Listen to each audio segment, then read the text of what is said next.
Welcome to Poetry Thursdays. We are live streaming from Matthew's house. Oh wait, I totally messed up. I'm Saki. I'm Matthew. Alright, so tonight we have some... Oh, we forgot our product placement. Just kidding, we're not paid to advertise it. This is my favorite ginger beer though. If you're in San Diego, go to Preston's. It is in Mira Mesa. They have really good ginger beer.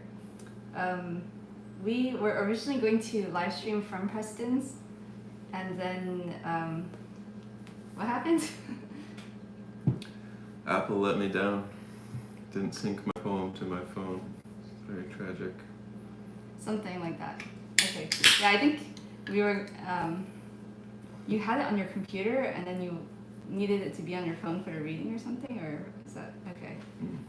Anyway, that happened. So we've just bought ginger beer to go, and now we are back at Matthew's place. So we have ginger-themed poems, though. I have a bunch of really short ones. Presumably, you have one that's slightly less short. Mm-hmm. Cool. I'm gonna get a glass. I want to drink some of the ginger beer. Please hold. How many poems you got today? Just the one. Wait, what? Just one? Do you have an old poem to read also? Oh, really? Could read part of that failed narrative thing again. It's really long. Could do. I have 1, 2, 3, 4. I have 4 mini poems. One of them is not really. The first one is like an advertisement for Preston. He doesn't know. He doesn't know about this, but I'll send it to him. It'll be really funny. Are you ready for this one? It's Untitled. If you're a cocktail binger, do not your stomach injure. Be sure to get some ginger. I think those are all the words that rhyme with ginger. All right, that's it for my first poem. Would you like to read your poem? Okay.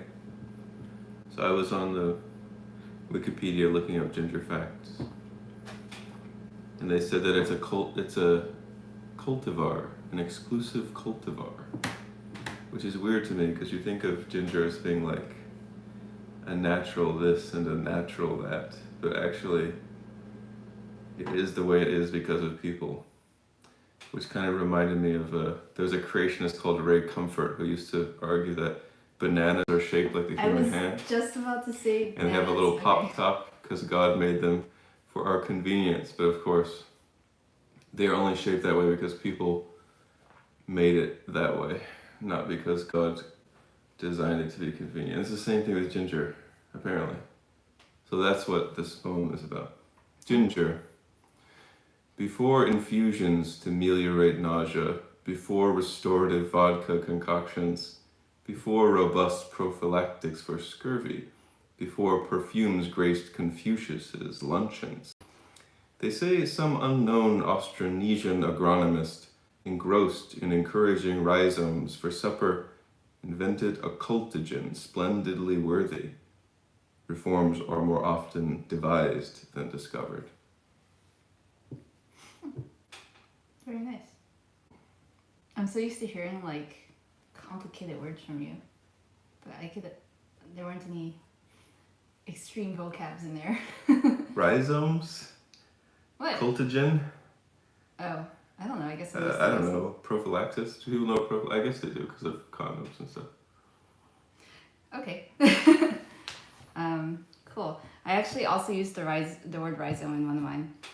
This isn't really... Wait, I don't know if this is a poem, but you know those little acrostic definition things? What's that website called? Where it's like... not open source. Crowd contributed. Acronymy? Acronymy? Is that it? That's where you like... The acronym one? Right. Yeah, I think so. Okay, does that qualify as poetry? Yeah. Yeah, interesting. Did you post it on the thing? No, I didn't. I actually want to look it up to see what they wrote. But here we go. So the idea is it's an acronym. It's GINGER, and then you're supposed to write like a description of, like you write a definition of that word using the word's letters as the acronym. So here we go. Golden inflammation neutralizing, gut energizing rhizome. Do they have one already? They don't. Golden inflammation Inflammation hyphen neutralizing. I don't think they allow hyphens. Yeah, it's fine. Neutralizing, gut, energizing, rhizome. Wow. First. Oh, I have to put you. Okay, so for people who don't know, there's acronymy.net, acronymy.net, and that's everything that Saki just described. You put leopard dragon. That's my username.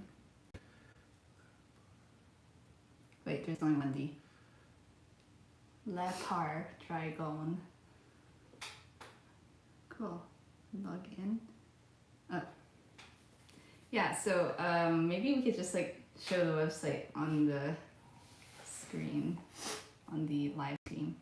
Definition has what? Golden inflammation, neutralizing, gut, energizing, rhizome. What happened to the copy and paste? I don't know. Weird. Okay, Okay, it works now. here's the. Oh boy. Wait, it's okay. I got it. So I don't know if you can see that. That's acronymy.net. There's the definition Saki just created using an acronym. And they're trying to do every single word. You can click any of those, I think. Yeah, if you click any word, so if I click golden, it says generating ochre luster, dazzling everyone nearby. Oh, that's cute. And that was defined by someone called Chrysamophone. So anyway, you can contribute your own. It's a lot of fun. Do you have like a compiled list of your contributions? I feel like you can search by username. Probably. Anyway, that's fun. I'll put a link to it in the video description. We have one live viewer. Oh my goodness. It's probably Kenny. I told him to contribute a ginger poem because I was also reading the Wikipedia article and read that Confucius supposedly ate ginger. Was it with every meal? No, every day. I think that's. Maybe I misremember, Well, but he that didn't was say like it. the first written reference to ginger is somebody claiming that Confucius used to eat it all the time. That, yeah. So he never said that he did it, but yes. But like even by the time they wrote it down about Confucius, it was already an ancient invention from some anonymous person Some in farmer. Southeast Asia just dreaming it up. In Austronesian. I know, like, the Nesias, is it also, like, Australia? I don't Kinda, yeah. Yeah. Cool. Okay, so, anyway, this is my first Chinese poem that I've ever written. So I tried to it's in Cantonese, so it's not in Chinese proper. So probably nobody out there is gonna understand it, unless they're from San Francisco or Hong Kong. But this poem is based on that whole eating ginger every day, and it's eight words long, and it's 2 lines. It's 4 and 4, and I tried to make every single word rhyme with the next line, and then it's also in Chinese poetry. It's common to have these like 4-word proverbs. They sound good. They roll off the tongue. They don't roll off mine because I'm not very good at speaking Chinese, but I'll say it anyway. And then I'll translate it. All right, let's see if we can not sound like an American. All right. Oh no, my accent is so bad. My fan. I'm so bad at fan. Rice. My fan. Sek hung. Mỗi man sick girl. Let me just try that again. I haven't spoken Chinese in so long. My fan sick hung. Mỗi man sick girl. So that translates to my fan is just rice, and then sek is to kiss or to love or to like dote upon, like you would set a pet dog or something. Herung is fragrant. So it sounds like rice loves fragrance, but actually it's錫香is like if you kind of like you dote upon it to make it fragrant. So making the rice fragrant by putting in the effort to make it taste good. And then the second line is每晚, so every night. Sick, that's just eat. Grung is ginger. So every night eat ginger for dinner or something. So yeah. Man, I'm like embarrassed. I need to like brush up on Cantonese. Cool. That does not have a title. Alright. Do you want to take a turn? Mm-mm. Oh. I can find an old one. Nothing? If you have an old one to do right now. I don't have an old one. I just have another actual poem that I was originally going to present today before I got bored and wrote 3 more. Dang. I mean, I wasn't like bored. I was just, I was actually having like really bad ADHD, and then I wanted to originally write this massive like sonnet on ginger, and I was like, oh, I don't think I can focus enough for that. I'll write a limerick. And then I couldn't focus enough to write a limerick. So then I wrote down the 3 rhymes I was going to use. So binger, injure, and ginger. And harbinger, which has the accent on the wrong syllable. I didn't use that one. But I had those 3 rhymes written down for the limerick, and then I failed at that. So I instead wrote a haiku. That's the one I'll read next. And then I was like, oh, what am I going to do with these 3 rhymes? So I wrote that, the first one that I presented. Anyway, cool. Oh look, we have several live stream viewers, and I don't know how to see if there are comments from my phone, so I guess we'll answer their questions later. I could read more of the insane ramblings from that prose thing I tried to make that eventually failed. So, is there anything ginger themed? not that I know of. Preston's scissor. That almost sounds like ginger.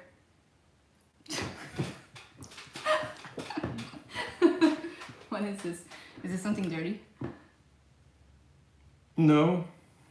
I mean, it's unpleasant. Okay, let's skip that one then. I'm just kidding. Just read whatever you want.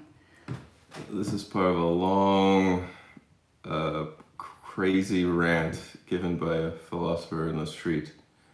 Piston scissor within inconsequential haunches, sodden lips, kneaded Frisian lists along pathetic limbs in pleats, thudding fistfuls summoned whimpers, hissed past stunted, bleated shrieks.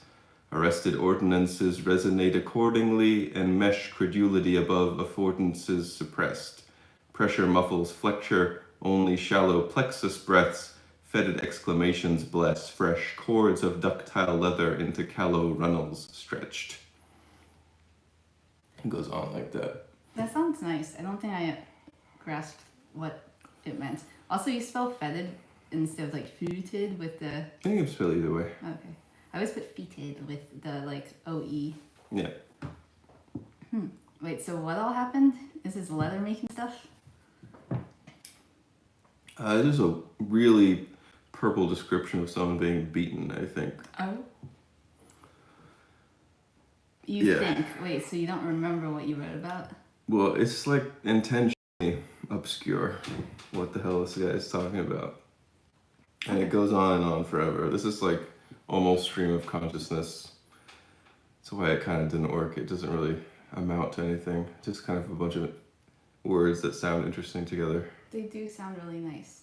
It's kind of like the Codex Serafinianus. It's like you don't have to know what's happening. You just look at the pictures and the supposed words and you go like, whoa, this is something cool and deep and weird. Cool and deep. Okay. I will then read my last poem of the day. This is a ginger haiku with no title, but I think it could just be called like Chinese mom haiku. If you know, you know. No, I'm just kidding. I'll explain afterwards. You don't have a Chinese mom, but you might also know. So this is a haiku. Mistakes made, blades waste. Here's a peeling ginger trick. Use spoon or chopstick. Do you know what that means? I've heard that you can use a spoon to peel ginger. It's this way. I didn't know you could use a chopstick. How does that even work? How do you use a chopstick? It's just a scraper. Just scrape it. Oh. Yeah. Dang. So you just like do like this, and it's the best way to peel ginger because you don't waste any of the flesh under the skin. It only scrapes off the skin. So yeah, it's like a really common thing where, well, when I went to college, it was really common for all the Chinese students to see their like, I don't know, their white roommate trying to prepare something with ginger, and then they go, whoa, whoa, whoa, what are you doing? You can't, like chop you can't just throw away all that good ginger, and they just show them the way with a spoon. So I was also that roommate at many points in my life. I tried to make it a little bit more than just a haiku. I put, here's a peeling ginger trick, but it's also a peeling. And then use spoon or chopstick. If you like, use the spoon or else you will chop the stick. But anyway, and I was pretty proud of the first line. Mistakes made, blades waste. It's like a little bit of it's all got assonance, but it's also like a palindromic consonant salad. Yeah. Anyway, those are all the ginger poems we've got, folks. Is that it? I think so. I mean, that's what happens when you just write 4 short poems. Anyway, drink some ginger beer and be well. We're gonna go away for a while. Oh, this is actually the last poetry live stream that's gonna be in San Diego. I usually only stream when I'm in San Diego, so I'm gonna go back to Europe for some time. But maybe next week, Kenny was saying that he wanted to do a live stream from Austria, and then you could just like zoom in. Oh, okay. Yeah. There's also now YouTube Live has an option to like, it's as long as you're signed in, and you can join if I add what's the little @ sign, your handle thing. So we can do that. Sounds good. Yeah. All right. Good night, folks. Bye. Oh no. Gotta get Oh, the X button.